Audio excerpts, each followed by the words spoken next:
Strike at the heart of the drone war. How Ukrainian MiG-29 destroyed a Shahed 136 incubator factory. The Russian-Ukrainian war has long ceased to resemble a classic clash of armies. It's a war of intellect, ingenuity, and unexpected solutions. It's also a war of ideas.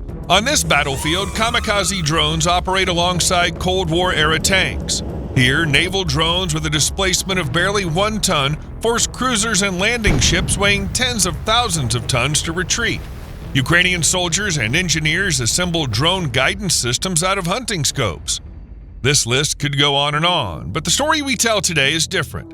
It's about an air raid in which an old Soviet MiG-29 fighter jet was turned into a precision weapon of the 21st century, capable of destroying even the most heavily protected facilities.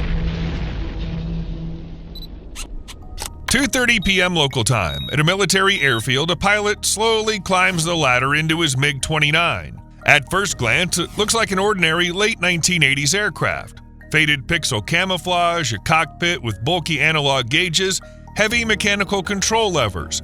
But a closer look reveals something unusual under the wings. Not Soviet missiles, but 4 American GBU-39 bombs. Small, yet deadly. Each carrying 200 pounds or about 90 kilograms of powerful explosives with a range of 70 miles or 110 kilometers and an accuracy of between 15 to 20 feet or about 5 to 8 meters.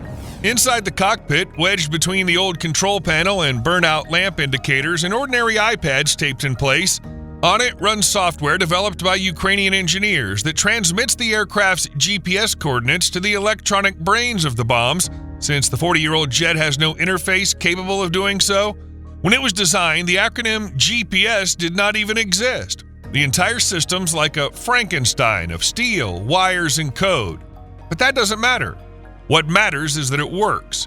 In fact, it borders on the surreal. A Soviet airframe, an American bomb, Ukrainian software. Unlike a Salvador Dali painting, though, this is reality. An impossible reality in which engineers have taught a 40-year-old aircraft to work with weapons its designers could never have imagined. The target lies more than 200 miles, about 350 kilometers from the front line. At this plant, some 40 Shahed 136 drones are produced every week. These are the same drones that buzz over Odessa, Dnipro, and Kyiv at night, and in the morning leave behind black craters where apartment buildings once stood. The path to the target runs through a multi-layered air defense network.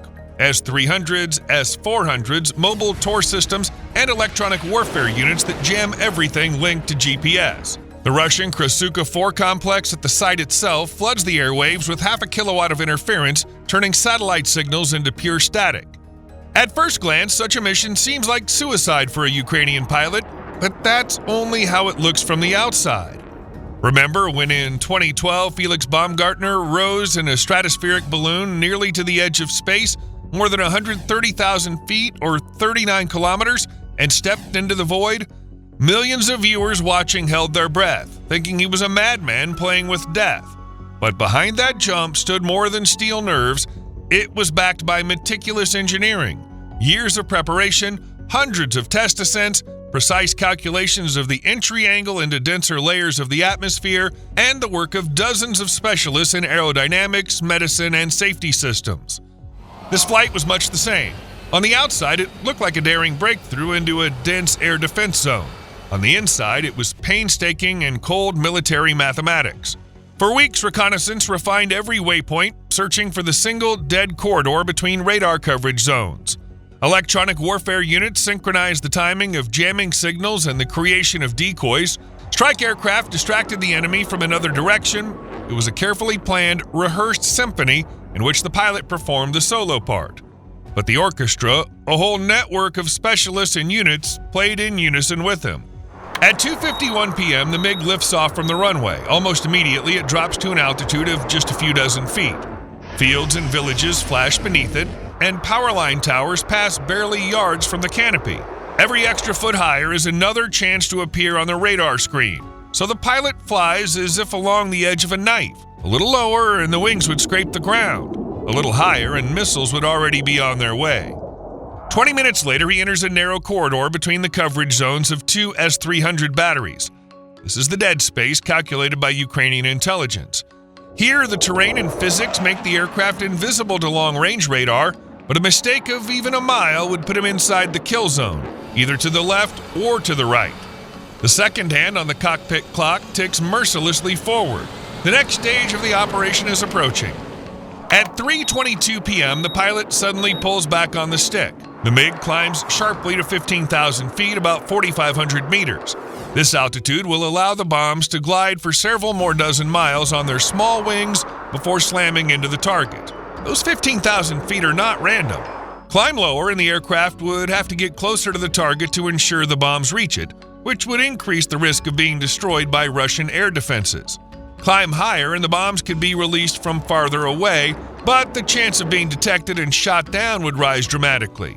15,000 feet is the golden middle for this mission.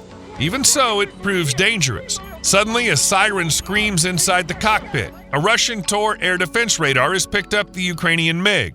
Time now accelerates into a sprint. The pilot has about 90 seconds before he enters a zone where missiles can reach him in just 24 seconds. But the timing has been perfectly chosen. 45 minutes earlier, Ukrainian Su-24 bombers launched AGM-88 HARM missiles at several Russian radars. These missiles are designed specifically to destroy radar stations homing in on their emissions. As a result, part of the radar network was temporarily disabled, or the operators shut them down to avoid being hit. Meanwhile, Ukrainian electronic warfare units generated false signals for Russian radar systems. On enemy screens, they looked like a formation of strike aircraft approaching from another direction. This diversion drew attention and forced part of the Russian defenses to engage a phantom attack. The real MiG-29 faced only a fraction of the missiles that could have been sent against it. At 3:28 p.m., the locks on his pylons release. The first GBU-39 drops away, followed by 3 more. Within 3 seconds, each one unfolds its thin wings and transforms from a falling weight into a gliding hunter. Their flight paths are calculated to approach the target from different directions and strike at 30-second intervals. Their navigation is guided by GPS, an inertial system, and internal sensors.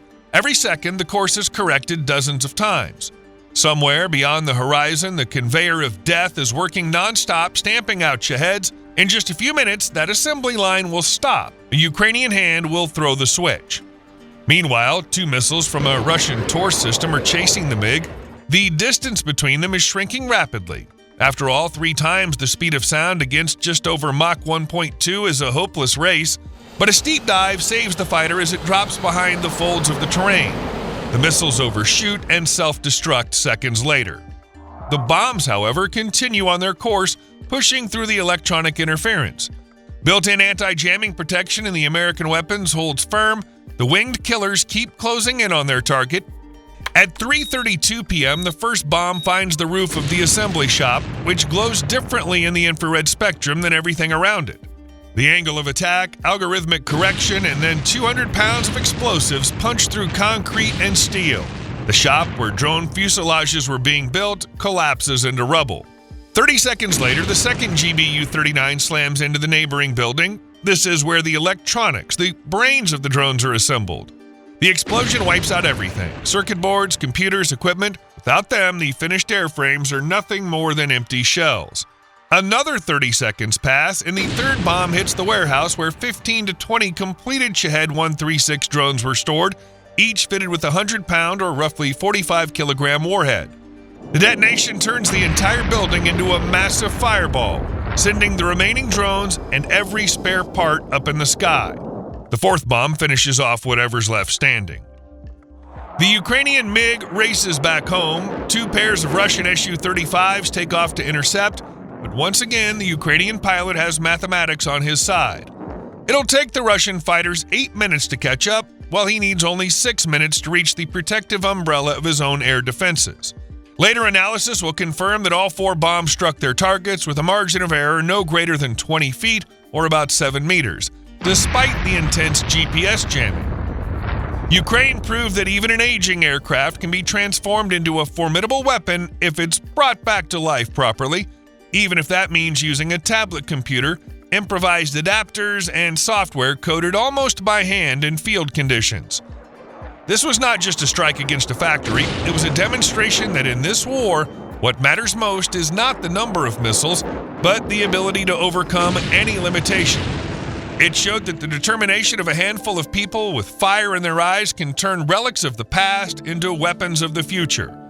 The Ukrainians are fighting with desperation and resolve. One old MiG-29, 4 American bombs, 1 ordinary iPad, and 1 Ukrainian pilot delivered a strike that Russia felt painfully. Looking at operations like this, it becomes even clearer that the key to any war is not the weapons themselves, but the people behind them, their willingness to fight and, if necessary, to die for ideals that any decent person understands. Ideals of freedom and independence. Weapons can be bought. Determination cannot. You either have it or you do not. What do you think? Share your thoughts in the comments. Thank you for watching. We greatly appreciate a like and a subscription to our channel. See you again soon.